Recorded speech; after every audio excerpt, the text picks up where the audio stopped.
So, if you are trying to pick between Folk CRM and Attio, here's the truth most people miss. One is built to feel effortless, the other is built to give you full control. Folk CRM is what I'd call a chill CRM. It's designed to manage relationships in a simple, almost spreadsheet-like way. In real workflows, people use it to track contacts, manage conversations, and send light outreach campaigns without dealing with heavy systems. It connects with tools like Gmail, LinkedIn, and WhatsApp, and you can start using it quickly with almost no setup. Pricing usually starts low, with a trial available, and then moves into a budget to mid-range monthly plan depending on features.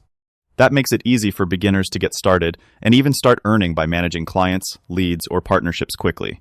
But it does have a downside. It lacks deeper automation and advanced sales features, so once your workflow grows, it can start to feel limited. Attio, on the other hand, is more like an OCD playground. It's a highly customizable CRM where you can build your own system exactly how you want. In real workflows, teams use it to create structured pipelines, detailed databases, and complex workflows that match their sales process. It usually offers a free plan with limited usage, and paid plans move into mid-range pricing depending on team size and features. That means you can start for free, but as your system grows, costs increase along with your needs.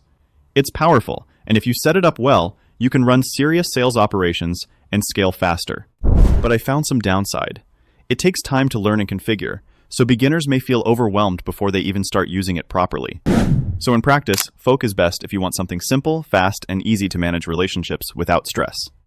Attio is better if you want full control, deeper systems, and you don't mind spending time setting everything up. They do compete, but here's the real difference. Folk focuses on simplicity and speed, while Attio focuses on structure and customization. If this helped you decide, make sure to like, subscribe for more real comparisons, and tell me, are you going for simple or full control? So, catch you in the next one.